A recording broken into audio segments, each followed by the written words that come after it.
ओम श्री गणेशाय नमः। ओम नमो भगवते वासुदेवाय। हरे कृष्णा कृष्ण कृष्णा हरे हरे, हरे राम राम राम हरे हरे। तव्हां सभिनी हरि भक्तन के नमस्ते। प्यारा भक्तों, ही कथा पाण गुरु कृपा से हासिल करे रहा आयूं।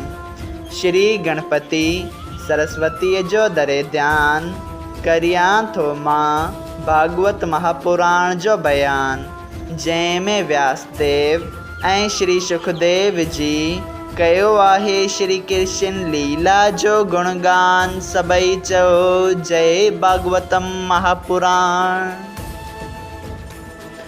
प्यारा भक्तों, कल कथा में पाण श्रीमद् भागवत महापुराण साहिब जे नाए स्कंद जे 21 अध्याय जे बे भाग में ॾिठो हो त भगवान राजा खां केतिरा ई भेरा परीक्षा वठी पोइ आख़िरकार उन्हनि खे पंहिंजो चतुर्भुजी रूप जो दर्शन कराइनि था।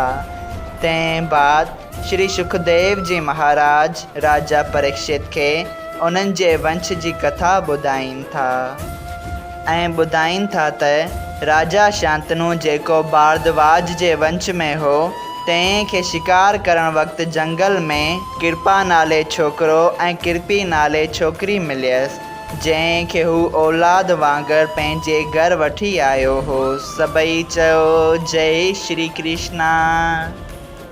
प्यारा भक्तों, अॼु पाण श्रीमद् भागवत महापुराण साहिब जे नाए स्कंद जे 21 अध्याय जो 3 भाग शुरू करे रहा आयूं।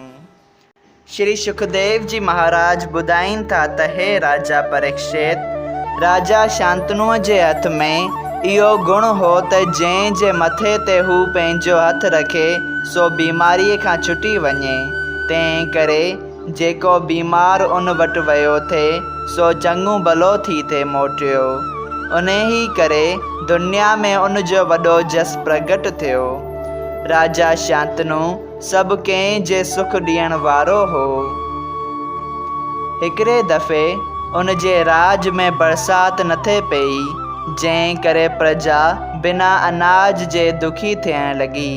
तॾहिं राजा रखेश्वरनि खां पुछियो त मूं कहिड़ो अधर्म कयो आहे जो मुंहिंजे राज में बरसात नथी पवे। रखेश्वरनि वीचार करे चयो, ए राजा, तो पंहिंजे भाउ देवापीअ जो हिसो खसियो आहे, तंहिं करे बरसात नथी पवे। तूं उनखे हिसो ॾे, न त बरसात न पवण करे तुंहिंजी प्रजा दुख पाईंदी। जॾहिं इहा ॻाल्हि ॿुधी राजा शांतनु देवापीअ खे जंहिं जंगल में वेठे तप कयो, अहिड़ी तरह घुराए दगा सां ॻाल्हि ॿोल कई, जंहिं करे उन जे वातां केतिरियूं ॻाल्हियूं वेद जे उबतर निकितियूं ऐं देवापीअ जे तप जो बल घटिजी वियो, जंहिं करे शांतनुअ जे राज में बरसात पवणु शुरू थी वई ऐं संदसि प्रजा सुख पातो। सभई चयो जय श्री कृष्णा। अध्याय 21 संपूर्ण थियो। अध्याय 22 देवदास जे वंश जी कथा। श्री सुखदेव जी महाराज चवनि था त ए राजा परीक्षित, मदगल जो पुत्र राजा देवदास वॾो प्रतापी थी उन जे वंश में राजा द्रुपद तमामु तेजवान पैदा थियो, जंहिं जी धीउ द्रुपदीअ खे अर्जुन तुंहिंजे ॾाॾे स्वयंवर में जीतियो हो ऐं उहा अर्जुन ऐं ॿियनि 4 भाइरनि यानी के 5 पांडवनि जी स्त्री थी। राजा द्रुपद खे धृष्टद्युम्न ऐं ॿिया केतिरा ई पुट पैदा थिया।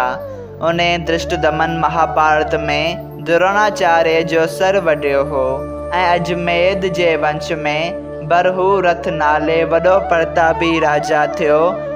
उनखे 2 स्त्रियूं हुयूं। हिकिड़ी राणीअ मां सतजीत नाले पुट पैदा थियसि ऐं ॿी राणीअ मां को बि औलाद न हुअसि।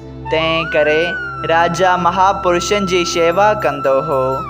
हिकिड़े ॾींहुं कंहिं रखेश्वर ख़ुशि थी हिकिड़ो अंब राजा बरहूरथ खे ॾेई चयो त तूं इहो फल कंहिं स्त्रीअ खे खाराए त उनखे छोकिरो थींदो। राजा उहो अंब वठी वॾी राणीअ खे ॾिनो पर ॿिन्ही राणियुनि जी पाण में घाटी प्रीत हुअण करे उन्हनि उहो अंब अधु करे खाधो।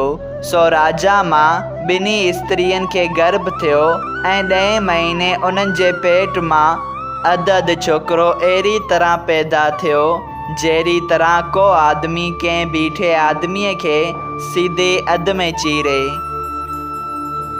प्यारा भक्तों, उनखे ॾिसी राजा कांवरजी उहे 2 अधु बालक जंगल में फिटा कराए छॾिया ऐं अंब विराए खाइण जो हाल ॿुधी राजा ॿिन्ही राणियुनि ते ॾाढो ख़फ़ा थियो।